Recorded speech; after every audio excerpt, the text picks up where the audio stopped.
Hello everyone, welcome into the video, and today we have a very special guest right now on the phone, Celtics writer and reporter for CLNS, Noa Dalzell, and a bunch of other things. And Noah, thank you so much for joining me here to talk about Jordan Walsh and really his development as a player in the Celtics organization over the last couple years.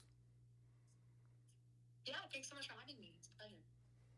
Thanks for coming on. And what are some of the steps that you've seen Jordan Walsh take this year as opposed to the last 2 years? He's had really an explosion in offensive efficiency, and his defense has really came out as a shining star in the Celtics rotation.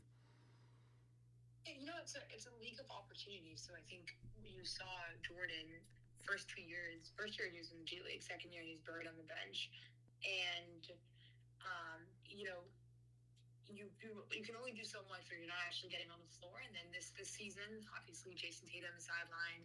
Celtics lost a bunch of players: Drew Holiday, Kristaps Porzingis, Al Horford, Luke Cornett, and it just opened opportunities for everybody. And I think Jordan capitalized. He came in and started about 20 games for this team. His minutes are a little bit lower now, but there was a stretch there where he really seemed like he was a real potential starter for this team, and I still think that's very much capable of that. Um, and yeah, I think at the moment you're seeing a player who is kind of coming into his own. He's 21 years old, I believe. And they always knew that it was going to take a few years. That's why he was drafted in the second round. Like, he wasn't ready to go right out of college, but he's been developing. He's been working hard behind the scenes and, being mentored by players like Drew Holiday and some really great defenders, Derek White. And here he is now. And you're kind of seeing the fruits of a lot of that behind the scenes work. Exactly, the Celtics organization, they've done such a good job developing their players. I can think of a lot of different players: Luke Cornett, Sam Hauser, these guys that started as back end players in the Celtics organization, and really they've came to the forefront. Luke Cornett signing that big contract in free agency. And speaking of the Celtics, their development, you've talked a lot about the main Celtics, how they're a key to the Celtics future and keeping the Celtics afloat at the top of the NBA. What's some of the development that you've seen in Jordan Walsh watching the main Celtics?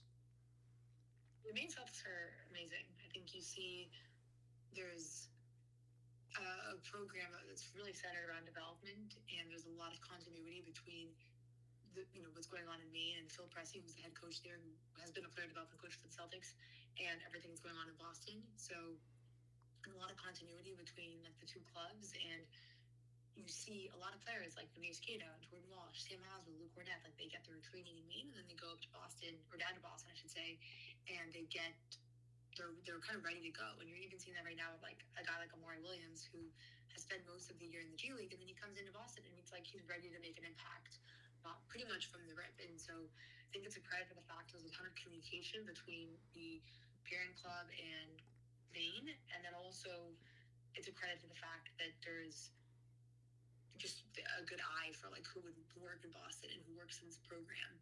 But there have been a lot of success stories between the two organizations. Exactly, it's incredible, and it's amazing how with the influx of youth coming into the team, even with the second apron, they're still able to still find success. But back to Jordan Walsh specifically, what are some of the aspects of his defense? You had an article talking about how Jordan Walsh's his specific defensive mentality that he has, where he focuses on his defensive stats more than his offensive stats. How does that and his defense specifically stand out and really help the Celtics on an already strong defensive squad? Yeah, it's really a unique mindset because most people get energized when they see the ball go through the basket. I play basketball. That's what I like to see. I think if you talk to most athletes, most basketball players, they are energized when they're scoring. And you can try to be unselfish. You can know better, but it's really hard to fight that instinct.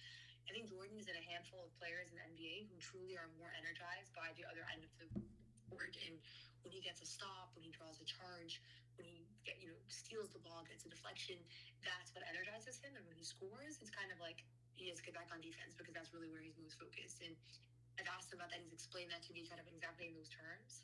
And you see it when he's playing that that's where he's at his best. I think he has the length, the size to be a great defender in the NBA, the wingspan, the timing. Like there's a certain amount of athleticism that's required, um, and you can try your best to kind of push past what you don't have. Like you see someone like Peyton Pritchard, who's obviously shorter, or Sam Hauser, who's not the quickest laterally. Like you can overcome those deficiencies by working really hard. But Jordan has a really good starting point. So high IQ plus hard work plus what he already has in the starting point is a pretty good recipe to become an elite defender in the NBA. 100%. He has a lot of basketball intelligence, and that really pays off and helps the Celtics in general. But for his offense, what do you think are the keys to seeing Jordan Walsh's offensive efficiency really explode this year, averaging over 50% from the field, 40% from three, and then straight on at 80% from the free throw line? Those are all markers that have gone way up this season compared to the last 2 years. I honestly don't even really look at it like that because the first 2 years he was playing so little that all of his numbers are based off such small samples that it's just hard for me to even read too much into it. Like obviously he's gotten better. He's been working hard on his shot behind the scenes, so it makes sense that he's shooting at a better clip this year.